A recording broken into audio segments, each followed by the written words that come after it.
우리 옆 사람, 뒷 사람하고 같이 인사 나누시겠습니다. 당신은 귀한 하나님의 선물입니다. 인사하시겠습니다.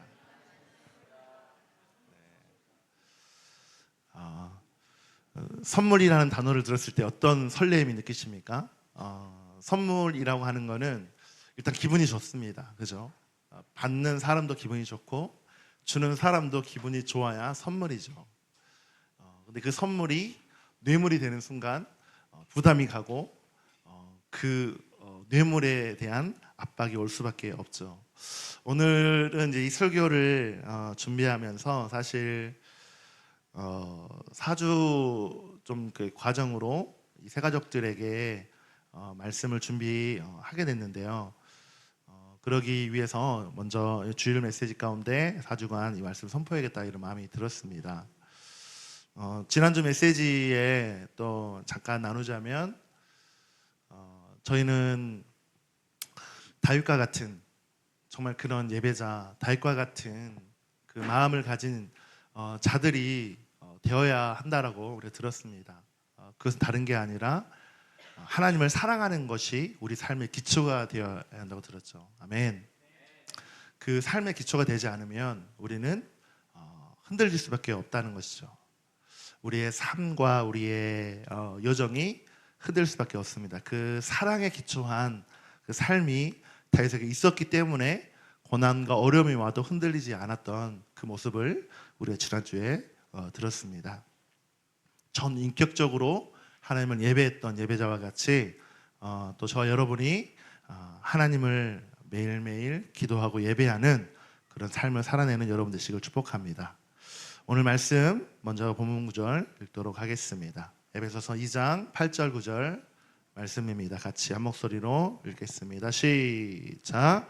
여러분은 믿음을 통하여 은혜로 구원을 얻었습니다. 이것은 여러분에서 난 것이 아니요 하나님의 선물입니다. 행해서 난 것이 아닙니다. 그러므로 아무도 자랑할 수 없습니다. 아멘. 오늘은 구원이라는 멋진 선물을 여러분에게 소개시켜드리려 합니다. 예수를 믿는다는 것은 뭘까요? 예수를 믿는다는 것은요 정말 큰 축복입니다. 예수를 믿으면요 늙습니까? 늙지 않습니까? 안 늙습니까? 진시 황제처럼 블루초를 찾아야 되는 이런 게 아니라 저를 보세요. 벌써 제가 여러분만 나이대가 있었거든요. 우리 영진 형제님처럼 20대 중반에 정말 혈기왕성한 달려도 지치지 않는 그런 천리마처럼 체력이 정말 뛰어난 사람이 중에 하나 있는데 벌써 제 눈가에 주름이 이렇게 자글자글해지고 이렇게 벌써 50대를 바라보는 나이가 됐습니다. 제 30년 전의 사진을 이거 말씀을 준비하면서 찾아봤어요. 한번 띄워주실래요, 사진을? 30년 전의 사진이 제가 어떤 모습이었는지. 안 보이나요? 확대를 안 보이나요? 지금은 이렇게 풍 퍼진 아저씨 모습이지만 누구랑 닮았다고 해야 되나? 아무튼 뼈쪽 마른 진짜로 거의 65kg 정도 되는, 지금과 30kg 정도 차이가 나죠. 좀 많이 살이 쪘습니다. 예수 믿어도 주름살은 늘더라고요. 예수 믿어도 성형외과 가지 않고 피부과 가지 않으면 늙어요. 육신의 질병도 찾아오고요. 우리의 삶에 뭔가 예수 믿으면 돈도 막 벌어지고 막 로또 맞아가지고 인생이 대박나는 이런 경우는 거의 없습니다. 고린도후서 4장 16절에 이런 말을 합니다. 그러므로 우리는 낙심하지 않습니다. 우리의 겉사람은 낡아지나 우리의 속사람은 날로 새로워집니다. 아멘. 사람 육체는 늙고 후패하죠. 근데 우리의 속사람은 어떻게 말하고 있어요? 날마다 새롭다고요. 옆 사람을 바라보세요. 주름살이 젊으니까 다 안 보이겠죠. 그죠? 근데 옆 사람의 겉모습을 보고 이 사람은 왜 이렇게 피부가 좋아? 어떤 형제가 얼마 전에 우리가 한국을 갔는데 어떤 형제가 피부과를 자주 다니더라고요. 한국에 가니까 자기도 젊은데 저한테 그러더라고요. 목사님, 피부는 젊었을 때 관리해야 됩니다. 그러더라고요. 그래서 그래 맞지. 그렇죠. 피부는 젊었을 때 관리해야죠. 젊었을 때 제가 관리 안 하니까 이렇게 된 것 같아요. 근데 중요한 건 뭐냐면 우리의 겉사람은 날로 후패하죠. 그죠? 근데 우리의 속사람은 늘 새롭습니다. 아멘. 그 새로움을 사모하는 여러분 되시길 축복합니다. 설교를 시작하기 전에요. 어떤 마음이 들었냐면 설교를 준비하면서 비전에 대한 마음을 이렇게 생각이 났습니다. 비전이라는 것은요, 우리가 바라봐야 되는 목적지와 같습니다. 여러분은 어떤 목적지를 향해 달려가고 있습니까? 시드니에 오신 분들, 워킹으로, 학생 비자로, 또 여행으로 오신 모든 분들이 있겠지만 반드시 목적지가 있죠. 인천에서 시드니라는 목적지를 향해 했고, 여기에서 무엇을 할 것인가에 분명한 목적을 가지고 모든 사람이 왔습니다. 어떤 사람은 학생으로, 어떤 사람은 영주권으로, 어떤 사람은 여행으로, 모든 사람들이 그 목적들을 가지고 있습니다. 목적지가 분명해야 우리가 어디로 가는지, 어떻게 가야 되는지를 알 수 있어요. 제가 20대 때 가졌던 그 비전을 품고 여기까지 왔습니다. 그러니까 30대의 삶을 살아왔어요. 제 40대는 어떻습니까? 50대를 바라보고 지금 심고 있습니다. 이 시티 센트럴 교회가요, 하나님께서 저에게 주신 비전이고 하나님의 인도하심인 줄 저는 믿습니다. 그래서 저는요, 사람을 바라보지 않습니다. 하나님을 바라보고 하나님이 주신 비전을 따라서 움직이는 사람인 줄 저는 믿습니다. 시티 센트럴 교회의 비전을 품고 저는 가고 있습니다. 그러면 하나님이 주신 그 비전을 따라 저는 움직일 거고 그렇게 나아갈 것입니다. 지금 저 여러분이 어떤 비전과 계획을 가지고 있습니까? 그 계획에 따라서 여러분의 20대와 30대와 40대가 건강하고 활기차게 바뀌어 갈 거예요. 그런데 비전이 없는 사람은요, 바뀌지 않습니다. 왜 비전을 품지 못합니까? 여전히 자기 상처에 매여 있고 남편 때문에, 아내 때문에, 부모 때문에 내 인생은 지지리궁상으로 살아갈 수밖에 없다라고 한탄하는 사람들은요, 절대 비전을 갖지 못합니다. 이미 20대 과거의 아픔과 상처가 있었던 사람, 부모님으로부터, 친구로부터, 형, 동생으로부터 상처가 있었던 사람, 그 상처가 있으면요, 30대가 꺾여집니다. 40대는 더 꺾여집니다. 50대는 더 꺾여진다는 거예요. 저는 여러분이 우리 시티 센트럴 교회를 다니시면서 여러분의 생각과 여러분의 삶이 축복된 인생으로 바뀌어지기를 저는 바랍니다. 기대감과 설레임이 있는 신앙생활을 하기를 바랍니다.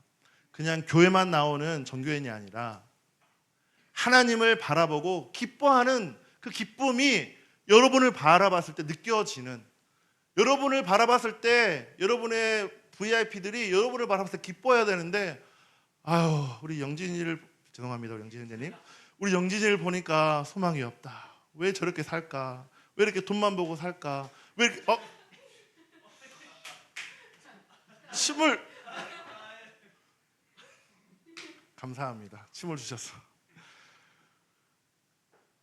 만약에 믿지 않는 사람이 여러분을 봤을 때 소망을 가져야 되는데, 저놈은 사기꾼이야, 예수 믿는 사람들 다 똑같아, 이러면 어떤 소망이 있겠어요?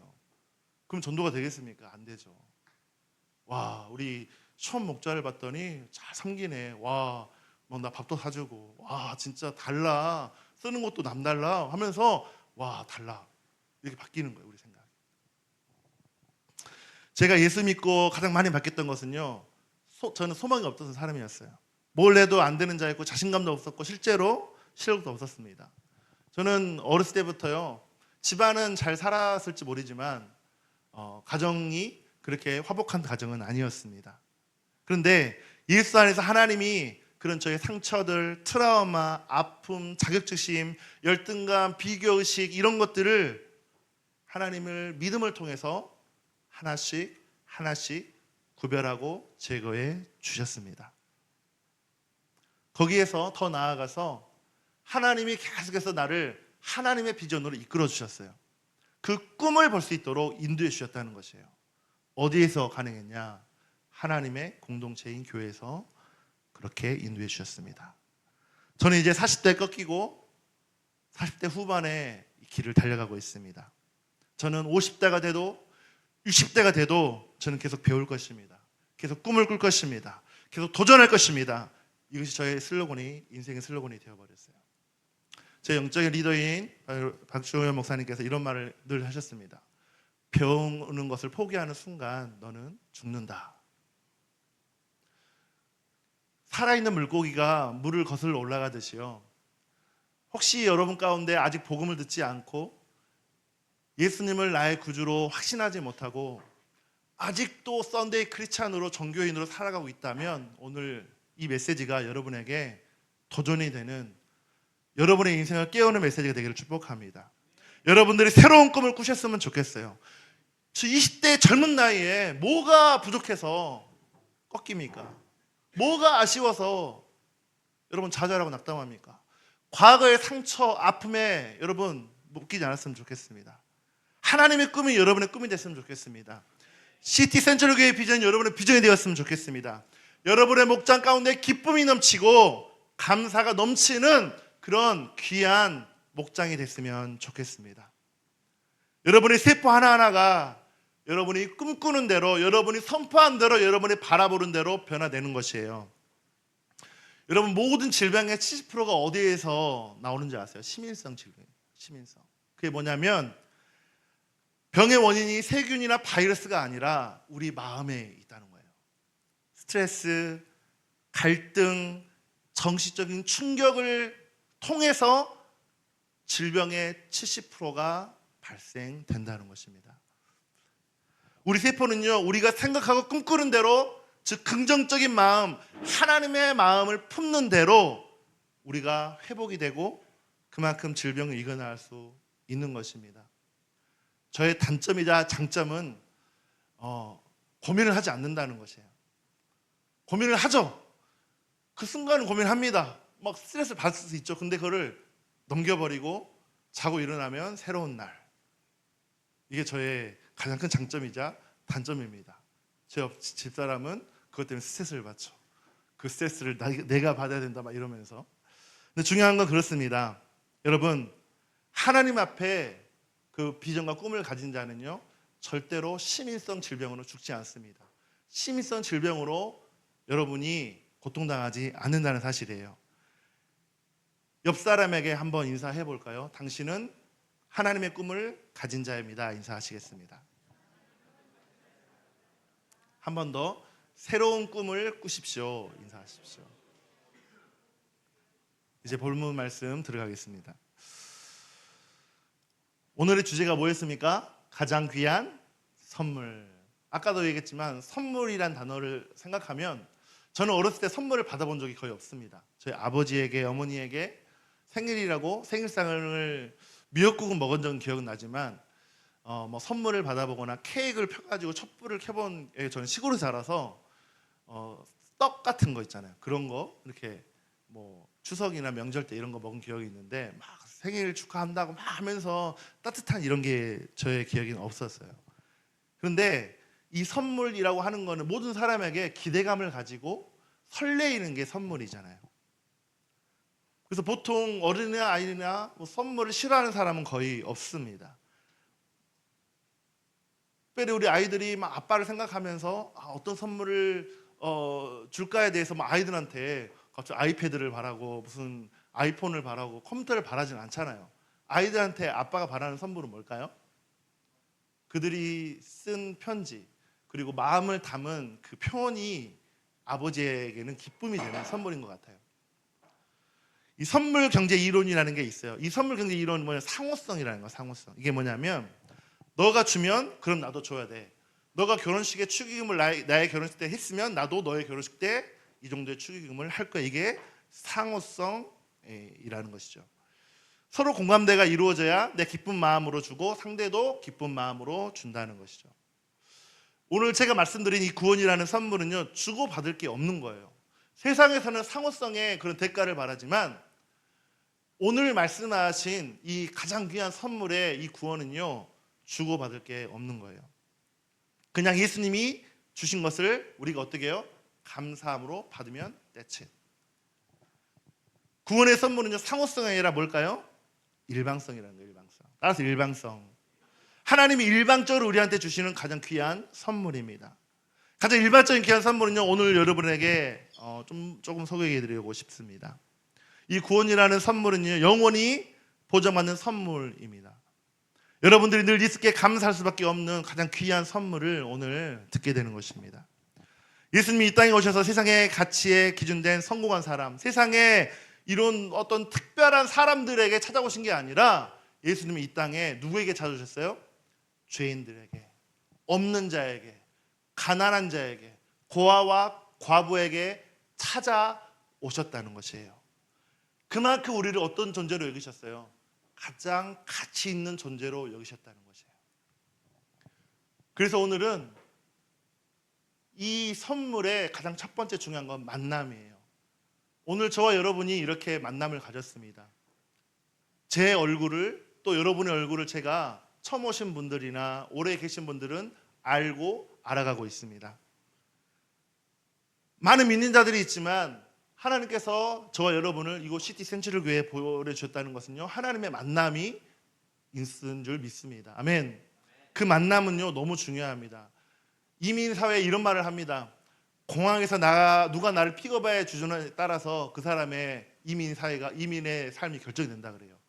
공항에서 어떤 청소하는 아저씨가 날 픽업해주면 10중 8구 청소의 일을 할 가능성이 높습니다. 공항에서 어떤 목사님이 날 픽업해주면 10중 8구 교회에 다닐 확률이 너무 높습니다. 이처럼 누구를 만나느냐에 따라 여러분의 인생이 바뀌는 거예요. 만약에 내가 영적으로 사모하고 갈망하고 싶다, 하나님을 알고 싶다, 그러면 갈망하는 사람을 따라가세요. 그리고 여러분의 리더를 따라가다 보면 반드시 여러분의 삶이 변화되고 그런 만남을 통해 여러분의 삶에 가장 좋은 소식이 들리게 될 것입니다. 우리 시티 대체교회는요, 하나님을 만날 수 있도록 도와드립니다. 하나님을 만난다는 건 뭘까요? 얼굴과 얼굴을 마주하는 걸까요? 어떤 사람이 이런 얘기합니다. 하나님이 눈에 보이지 않는데, 하나님이 보이지 않는데 어떻게 만납니까? 말합니다. 여러분, 하나님 본 적 있나요? 있어요, 없어요? 있어요? 있는 사람 손 들어보세요. 있으면 이거 이단이죠. 하나님을 본 자가 한 명도 없습니다. 그런데 어떻게 하나님을 믿어요? 내 눈에 보이지 않는데. 쉽게 말하면요, 하나님은요 거룩하신 분이세요. 그렇기 때문에 그분을 보는 순간 우리는 죽습니다.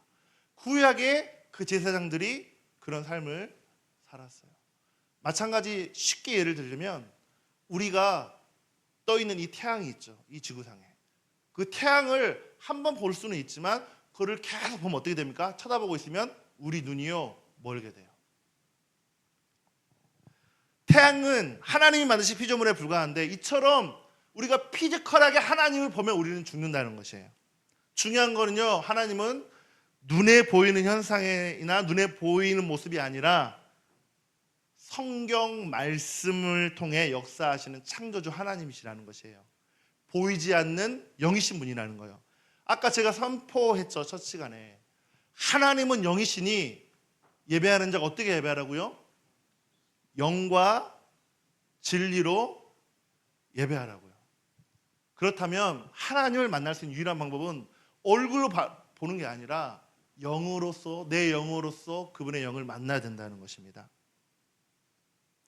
더 쉽게 설명하면 그 하나님이 계신 것을 무엇으로 증명할 것인가? 너무너무 신기한 거는요, 너무 단순한 건 우리의 몸을 보면 알 수 있어요. 우리의 손가락 마디마디가 움직이는 것 자체가 미스터리예요. 우리의 눈썹과 우리의 속눈썹과 우리의 코털이 있는 게 너무너무 미스터리예요. 이것이 없으면요, 우리는요 금방 병들어 죽습니다. 먼지, 바이러스 이런 것들을 걸러내지 못해요. 발을 보세요. 팔이 앞으로 튀어나와 있잖아요. 그러면 뒤로 넘어져야 되는데 넘어지지 않아요. 이 밸런스를 맞는 것 자체가 엄청난 신비라는 것입니다. 땀이나 먼지나 눈으로 들어온 모든 것들을 막아주는 이런 모든 눈썹이나 속눈썹이나 이런 것들이요, 어떻게 이렇게 신비롭게 마이크로하게 만들었는지, 우리 몸의 작은 부분 하나하나를 살펴보면요, 하나님의 놀라움을 표현할 수밖에 없습니다. 제가 예수님을 믿고 너무너무 신기했던 것은요, 예수님을 믿고 예수님을 경험하니까 너무 행복했어요. 거리를 걸어 다니고 사람들을 만날 때마다 그냥 웃음이 났습니다. 내가 늘 이야기하지만 나무가 나에게 막 바람이 흔들리는 나에게 인사하는 것 같이 너무너무 기쁨이 있었어요. 이 모든 창조 만물들이 나한테 인사하는 것 같았어요. 그래 윤성아, 하나님의 자녀가 된 것을 축복한다 라고 하는 그런 인사였던 것 같아요.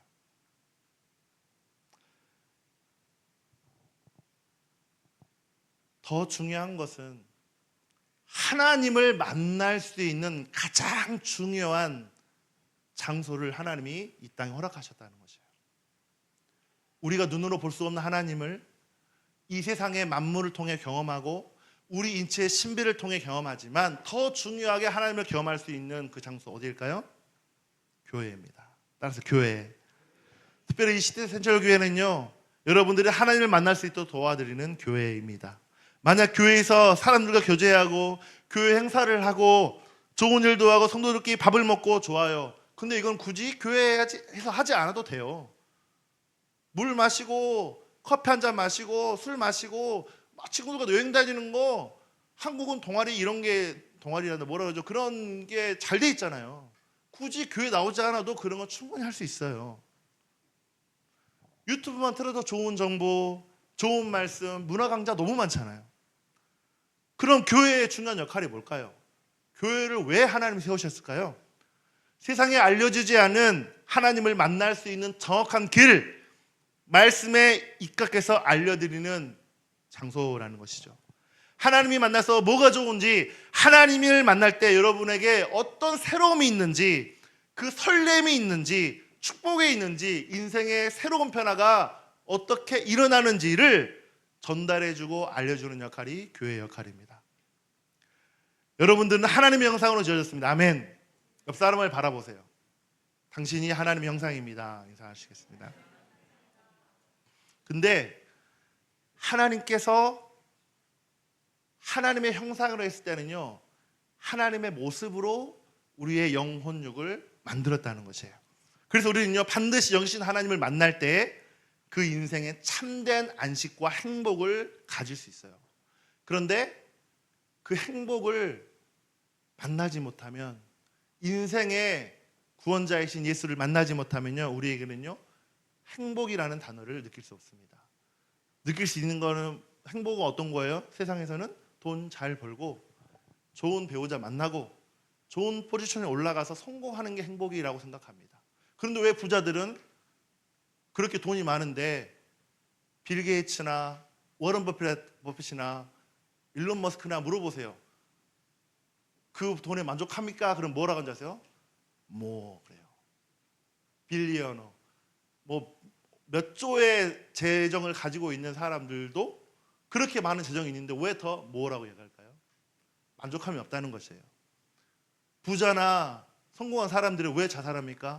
왜 삶의 의미를 포기합니까? 거기에 답이 없다는 것입니다. 거기에는 이유가 있습니다.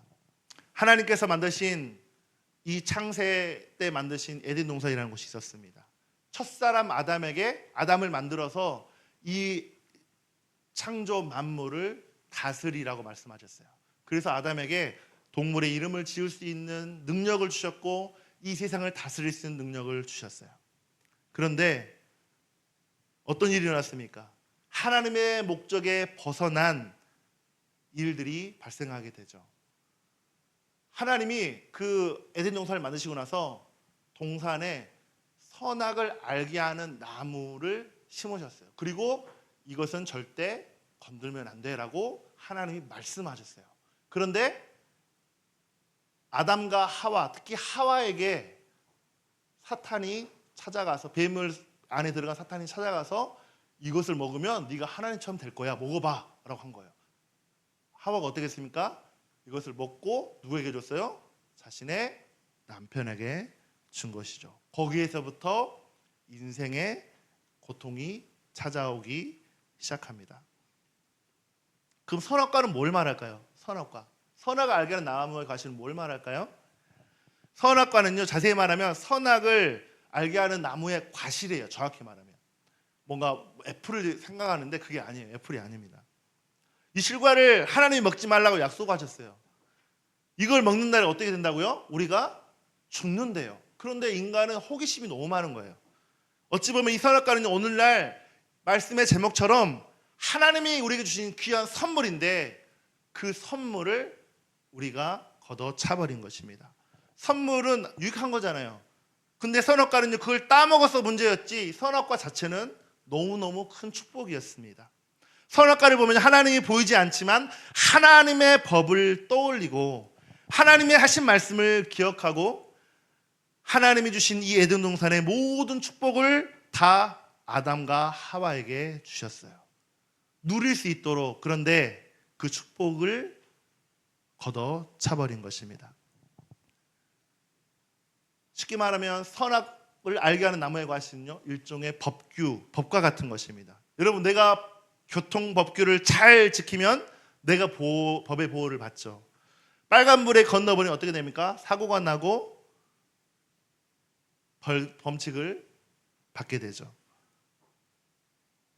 이 선악을 알게 한 나무 과실도 똑같습니다. 선악을 알게 한 나무는요, 지키면 에덴 동산의 축복을 다 누릴 수 있는 축복의 통로가 되지만 내가 법을 어기는 순간, 선악에 알게 하는 나무의 과실을 따먹는 순간 인간에게 죄가 들어오고 하나님과 단절되어진 문제가 발생합니다.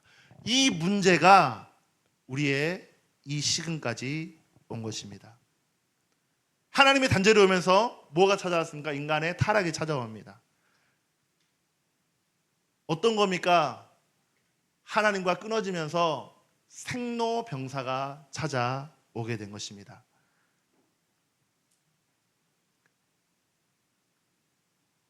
사진을 보면 절벽 위에 사람이 있고 하나님과 인간 사이에 소통되었던 다리가 끊어지면서 하나님과 분리를 가져오게 된 것이죠. 이것은요, 인간의 하나님과 끊어진 상태를, 내어 쫓긴 상태를 말합니다. 여러분들, 왜 하나님은 선악과를 만들어 놓고 따먹지 말라고 했을까요? 우리를 시험하려고 그랬을까요? 왜 그랬을까요? 우리에게 뭐가 있습니까? 자유의지가 있죠. 만약에 우리를 로봇으로 만들었으면 너 따먹지 마, 그러면 안 따먹어요. AI는 정확하게 지키죠. 그런데 따먹는 거예요. 왜요? 우리에게 뭐가 있기 때문에? 자유의지가 있기 때문에. 하나님이 선악과를 따먹지 마, 막 정신 차려, 너 따먹으면 손모가지 자를 거야, 막 이런 게 아니라, 하나님은 선악과라는 선물을 주셨지만 인간에게 자유의지를 줘서 우리가 정복하고 다스리는 하나님의 성품, 하나님의 형상을 허락하여 주신 것이라는 것이죠. 우리에게 지정의를 통해서 우리가 생각하고 판단해서 내 자유의지로 하나님의 말씀을 따르는 것을 하나님이 원하셨던 것이죠. 하나님이 원하신 목적은 내가 나와 같이 자유의지를 줬어. 그 자유의지를 가지고 나를 따라오지 않겠니? 라고 하나님이 허락하신 것이에요. 여러분, 하나님이 우리를 로봇으로 만들지 않는 게 너무너무 감사하죠. 그 범죄의 결과가 어떻게 됐습니까? 그 선악을 알게 나무 가시를 따먹으면서 우리가 어떻게 됐어요? 하나님이 주신 자유의지를 남용해서 하나님과 관계가 완전히 파괴되고 죄가 우리 안에 들어오게 된 것입니다. 그래서 사람들이 그래요. 교회를 다녀도 이런 말을 합니다. 아직도 하나님을 인정하지 않고 구주로 받아들이지 않고 하나님을 거부하는 사람들이 나오기 시작한 게 이 죄의 결과로 나온 것입니다. 하나님이 어디 있어? 난 하나님을 몰라. 내 눈에 보이기 전에, 내가 경험하기 전에는 하나님을 믿지 않겠어 라고 하는 사람들이 생겨버린 것이에요.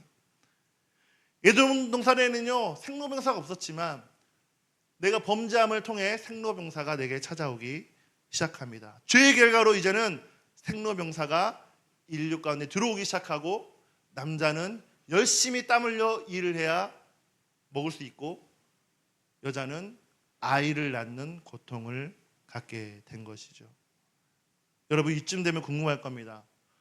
우리가 본 적이 없는 아담과 하와를 왜 만들어가지고 지만 죄 지으면 됐지 왜 우리까지 그 피해를 봐야 됩니까? 라고 말할 수 있습니다. 선악과를 따먹었는데 어째 나한테 다 싸잡아가지고 나도 죄인이라고 말합니까? 교회 가면 이렇게 질문하는 사람들이 있습니다. 나는 버버씨도 여태까지 잘 살았고 나는 벌레 하나 죽일 줄 모르는데 아니, 교회 오니까 왜 나한테 죄인이라고 그래요? 너무 억울하네요. 막 이런 말을 합니다. 뭐가 그렇게 죄입니까? 성경에는 어떤 걸 죄라고 말합니까? 성경의 죄의 개념은 다릅니다. 성경에서는요, 하나님을 떠나서 하나님을 아는 영적 지식이 없는 상태를 죄라고 말합니다. 죄라는 것은 하나님을 모르거나 하나님과 단절된 상태, 하나님께서 내어 쫓김 당한 그 상태 자체를 성경에서는 죄라고 말합니다. 하나님이 아니라 내가 주인인 상태를 죄라고 말합니다. 여러분, 아담과 하와의 죄가 나도 나에게 죄가 된 것은요, 쉽게 말하면 대표성의 원리 때문입니다. 아담이 우리의 인류의 조상이라고 말하죠. 그러면 그 조상들이 내려와서 저희 할아버지인 김석자 희자, 저희 아버지 김희자 걸자, 그 다음에 저 김윤성 이렇게 해서 쭉 되어왔고, 그 다음에 우리 김제시카까지 내려왔죠. 우리 시원이, 채원이까지 이렇게 쭉 내려온 거예요. 그러면 어떻습니까? 그 아담의 죄가 내려온 거예요, 나에게. 쉽게 말하면요, 그 다큐멘터리 중에 그게 있더라고요. 가문의 체질이 3대까지, 내가 먹은 음식이 3대까지 간다라는 다큐가 있었습니다. 그러니까 우리 아이들이 막 아토피가 있어요. 제가 간이 안 좋아요. 보니까 제 아버지가, 우리 할아버지가 그런 먹은 것 때문에, 그런 병 때문에 그 유전이 나에게 흘러온 거라는 것이죠. 이게 대표성의 원리예요. 마찬가지로 아담의 그 죄가 끊어진 게 아니라 나에게까지 연결되어 왔어요. 그런데 굿 뉴스 뭡니까? 예수 그리스도가 2000년 전에 오셔서 어떻게 됐어요? 그 모든 죄악을 담당해 주셨다는 것이에요. 아멘. 우리 안에 누가 말하지 않아도 죄의 본성이 그대로 남아 있어요. 특별히 아이들을 보면요, 아이들한테 욕을 가르치지 않았어요. 한 번도 가르친 적이 없어요. 아이들한테 뭔가 막 내 동생을 때려라, 꼬집어라 가르친 적이 없어요. 우리 애들 이야기한 게 아니에요. 다른 애들 말하는 거예요. 없어요. 그런데 아이들이요, 막 3살 때, 4살 때 보면요, 꼬집어요. 막 뚫어요. 이렇게 막 언니를 막 얼굴 긁혀버려요. 가르쳐 주지도 않아도. 저는 욕을 한 번도 F워드를 쓴 적이 없는데 막 애들이 학교 갔다 오더니 F워드를 쓰기 시작해요. 뭐 어디서 배웠어? 학교에서 배웠대요. 가르쳐 주지 않아도 좋은 것은 안 배워요. 아니, 못된 것을 왜 그렇게 유전이 이렇게 잘 배우는지 너무너무 애들이 너무 신기한 거예요. 왜 그래요? 대표성 원리 때문에 그래요. 그래서 하나님께서 해결책을 주신 거예요. 어떤 거예요? 하나님께서 우리를 위해서 뭐라고 말씀하셨냐? 로마서 3장 12절에 이렇게 말씀하셨습니다. 성경에 이렇게 기록되어 있습니다. 의인은 없다, 한 사람도 없다. 깨닫는 사람도 없고 하나님을 찾는 사람도 없다. 모두가 곁길로 빠져서 쓸모없게 되었다. 선한 일을 하는 사람은 없다, 한 사람도 없다.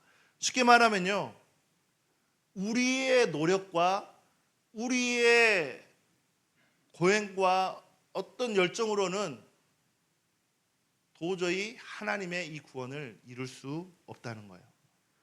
그래서 하나님이 직접 우리의 죄를 해결해 주시기 위해 이 땅에 오신 겁니다. 그래서 우리에게 구원의 선물을 주셨다라고 말하고 있습니다. 구원이란 말은 뭐예요? 어떤 말이에요? 위험과 죽음에서 내가 건짐을 받은 거예요. 물속에 빠져있는 사람을 건진 것을 구원이라고 그러죠. 길거리 지나가다가 돌에 넘어졌어요. 그래서 누가 딱 잡아주면 그 구원입니까? 이건 구원이 아니죠. 내 생명을 위협을 받고 있거나 내가 죽음 가운데 있을 때 누가 나를 건져주는 것을 구원이라고 말합니다. 그럼 어떻게 구원받습니까? 여러분, 죄를 범한 인간에게 하나님이 아무것도 안 해줬으면 우리가 다 죄값을 치러야 되는데, 죄의 싹은 사망이기 때문에 예수 믿지 않고 죽게 되면 어떻게 돼요? 영원한 지옥불에 떨어지는 것이죠. 근데 감사하게도 하나님은 우리에게 책임을 돌리지 않았어요. 너를 사랑하기 때문에 하나님이 그 죄를 해결할 수 있는 유일한 방법이 뭔가요? 예수라는 분을 보내신 거예요. 그런데 그게 있습니다. 우리를 구원하려면 첫 번째 조건이 죄가 없어야 돼요. 인간이어야 돼요. 근데 그 조건을 이룰 수 있는 사람이 이 세상에 단 한 명도 없는 거예요. 로마서 3장 10절의 말씀처럼 의인은 없다, 한 사람도 없다, 깨닫는 사람도 없고 하나님을 찾는 사람도 없다. 이게 우리의 내추럴한 죄인의 모습인 거예요.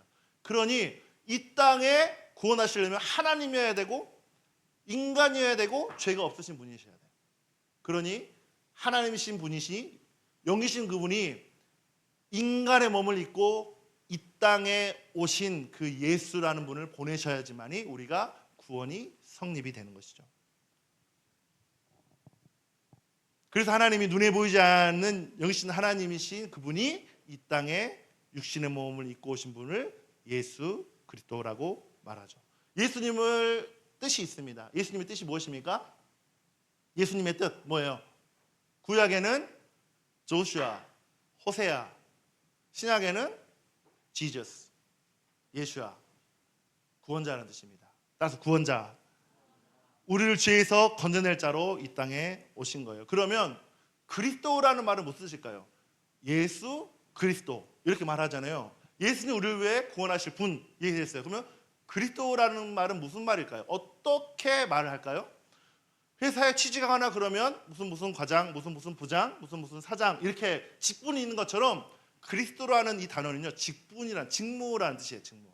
이 직무에는 예수님이 이 땅에 오실 때 세 가지의 직분을 가지고 오셨어요. 첫 번째, 따라서 선지자적 직무. 이거는요 예수님이 하나님을 만날 수 있도록 하나님과 인간 사이의 중보자의 역할로 오셨다는 것이에요. 이게 첫 번째 예수님이 이 땅에 오신 목적이에요. 두 번째는요 제사적 직분. 시작. 제사적 직분. 이걸 뭐냐, 죄 문제를 해결할 수 있도록 우리에게 하나님께 나아가서 우리의 모든 죄를 십자가의 대속의 피로 다 씻겨주신 것을 말합니다. 그냥 뭐 이해가 되지 않더라도 일단 들어주세요. 마지막은 무슨 어떤 직분일까요? 왕의 직분이에요. 이게 뭘까요? 이 땅을 다스리는 왕권을 갖고 우리를 지금도 인도하시고 통치하시고 보호하시는 이 하나님의 그 권세를 가지고 이 땅에 오신 것이에요. 이게 예수 그리스도, 이 그리스도의 직분을 가지고 이 땅에 오신 것입니다. 그러면 이건 좀 신학적인 것이죠. 더 중요한 게 뭐냐면 이것만 기억하시면 됩니다. 예수님이 십자가에서 피 흘리신 그 피로 우리 모든 죄를 씻겨주셨다는 그 사실, 이게 소설 속에 나오는 과거의 무슨 단군 신화나 신화에서 나오는 게 아니라 실제적인 역사적인 사실이라는 것이죠. 여러분 구원의 선물, 그 예수 그리스도 구원의 선물을 받고 싶으세요? 아멘? 그렇다면 여러분이 마음으로 초청해야 돼요. 어떻게 해야 되냐? 쉬운 겁니다. 병원에서 의사가 어떤 환자가 찾아왔을 때 진단을 합니다. 이 사람 암에 걸렸네. 이 사람 무슨 병이 있죠? 어떤 암에 걸렸어요. 어떤 무슨 췌장암이라든지 대장암이라든지 걸려서 그러면 대장암 몇 기 이렇게 진단을 해요. 그러면 어떻게 돼요? 그 암이 걸렸다라고 하는 것을 인정하면 되잖아요. 초음파라든가 MRI를 통해서 검사를 하면 인정하면 되잖아요. 근데 어떻게 돼요? 인정 안 하는 거야. 나는 치료 안 받을 거야. 이렇게 부인하는 사람들이 있습니다. 치료는 내가 여러 방법을 취할 수 있지만 일단 내가 암인 거는 어떻게 돼요? 인정을 해야 돼요. 쉽게 말하면 나는 죄인인 것을 인정해야 되는 거예요. 나는 법 없이 살 사람인데 라는 어떤 분이 있는가 하면 하나님, 나는 내가 하나님과 단절된 죄인이었습니다 라고 하는 그 고백과 인정을 했을 때만이 내가 치료의 상태로 들어갈 수 있습니다. 내 인생에 가장 먼저 해결해야 될 시급한 문제가 뭐예요? 죄의 문제를 해결하는 거예요. 혹시 예수님을 믿으셨던 분, 아니면 예수님을 알지 못하거나 구원에 확신이 없으셨던 분들은요 반드시 기억해야 돼요. 아, 내가 암 환자였구나. 내 안에 죄가 있었구나. 아담의 원죄가 나에게까지 찾아왔구나 라는 것을 인정하고 여러분이 하나님 앞에 나아가야 된다는 것이죠. 다시 한번 본문 말씀을 읽어보도록 하겠습니다. 에베소서 2장 8절 9절 같이 읽도록 하겠습니다. 시작. 여러분은 믿음을 통하여 은혜로 구원을 얻었습니다. 이것은 여러분에게서 난 것이 아니요 하나님의 선물입니다. 행해서 난 것이 아닙니다. 그러므로 아무도 자랑할 수 없습니다. 여러분, 뭐라고 말해요? 구원을? 돈 안 걷어요. 공짜라는 거예요. 노력이 필요하지 않아요. 고행과 선행도 절대 필요하지 않습니다. 뭔가 내가 기도의 삶을 열심히 살면, 큐티 말씀을 매일매일 하면, 아니면 내가 막 예배하면서 하나님을 막 부르짖고 찬양하는 매일의 삶을 살아내면 구원을 받는다? No! 예수님을 나의 구주로, 내가 죄인 것을 고백하고 예수님을 나의 구주로 영접하면 뭐라고요? 구원을 선물로 공짜로 주신다. 다시 한번 읽어볼까요? 에베소서 같이 시작. 여러분은 믿음을 통하여 은혜로 구원을 얻었습니다. 이것은 여러분에서 난 것이 아니요 하나님의 선물입니다. 행위에서 난 것이 아닙니다. 그러므로 아무도 자랑할 수 없습니다. 우리에게는요, 이 구원이 공짜입니다. 아멘. 옆 사람에게, 당신은 공짜 구원을 받았습니다. 그런데 명심하십시오. 구원은 공짜지만 싸구려 구원은 아닙니다. 값비싼 대가의 지불했어요. 구원은 정말 공짜예요. 믿기만 하면 되는 거예요. 그런데 뭐예요? 값비싼 가치가 있는 것입니다. 오늘 예수님을 만날 수 있도록, 하나님을 만날 수 있도록 여러분을 도와드리겠습니다. 혹시나 아직 구원의 확신이 없거나 예수님을 나의 구주로 영접하지 않으신 분이 계시다면, 혹 믿고 계신 분들도 이 믿음을 고백하고 선포했으면 좋겠습니다. 저를 한번 따라 해보시겠습니다. 하나님, 지금 이 시간 복음을 듣고 나 자신이 죄인임을 깨닫고 모든 죄를 해결합니다. 나는 예수님을 믿고 싶습니다. 나의 모든 죄를 위해 십자가에 피 흘려 죽으시고 3일 만에 부활하신 예수 그리스도를 유일한 구원자로 믿고 고백합니다. 천국 가는 그날까지 나를 보호하시고 인도하여 주옵소서. 하나님의 자녀로 택하여 주심을 감사드리며 예수님의 이름으로 기도합니다. 자, 여러분, 믿으십니까? 그럼 구원을 받으셨어요. 끝. 뭔가 더 고용을 해야 될 것 같아. 뭔가 말씀의 삶을 살아야 될 것 같아. 뭔가 열심히 하나님을 예배해야 될 것 같아. 아니에요.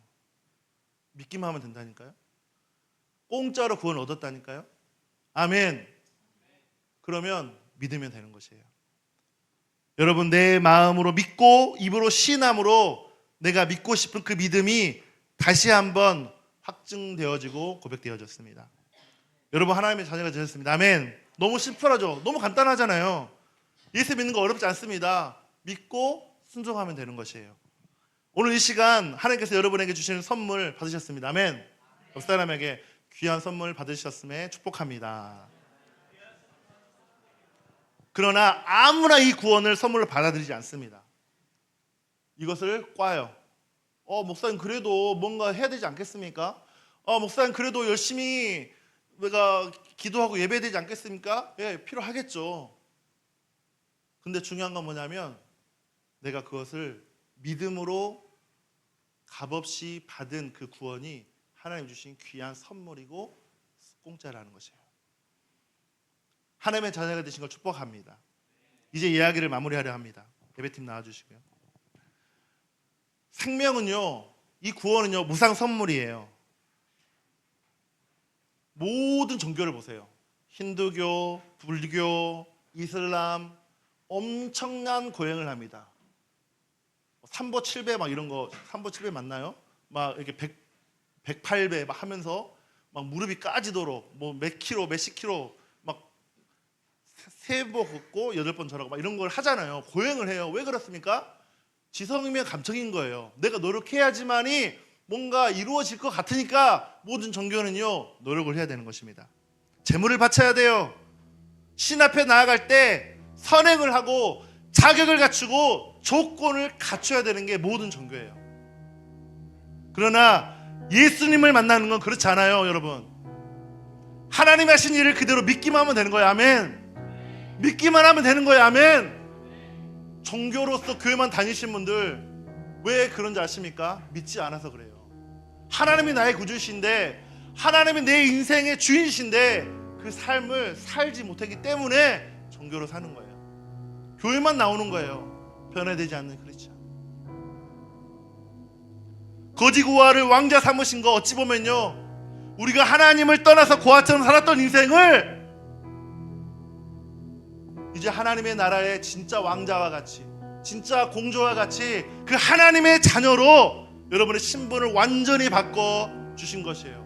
무상으로 그 생명을 주셨다는 거예요. 그래서 우리의 삶은요, 이 땅에 먹고 사는 삶이 아니에요. 자녀의 삶은 무엇입니까? 하나님의 나라를, 하나님의 꿈을, 하나님의 법으로 살아가는 거예요. 축복은 뭔지 아세요? 우리가 죽으면 천국 간다 하잖아요. 네, 맞습니다. 하지만 이 땅에서 천국의 삶을 누리고 사는 게 우리 믿는 자에게 축복인 거예요. 아멘. 그 축복을 누리고 싶으십니까? 그 축복된 삶을 살고 싶습니까?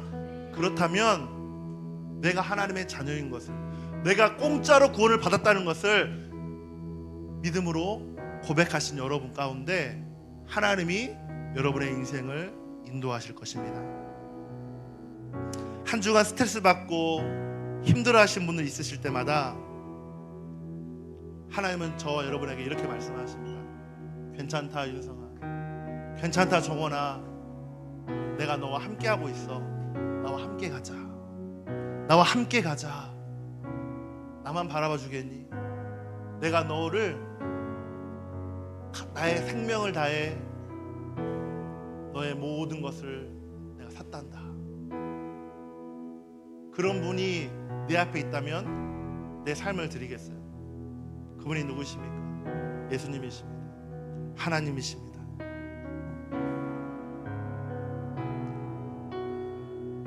하나님, 저를 하나님의 인도함으로 이끌어 주세요.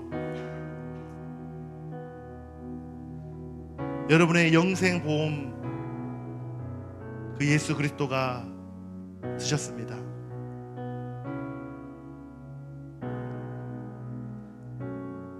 인생 별거 없습니다, 여러분. 그냥 하나님을 믿고 따르고 순종하는 거예요. 성경이 그렇다 그러면 그런 줄 알고, 아니라 그러면 아닌 줄 아는 것이 예수님을 나의 구주로 영접할 때 믿어지고 순종되어지는 역사가 일어나는 것입니다. 이 시간같이 예수님을 나의 구주로 영접하신 분, 예수님이 나의 구주시고 하나님이 나의 아버지라는 것을 믿으시는 분은 일어나서 같이 한번 기도합시다. 하나님,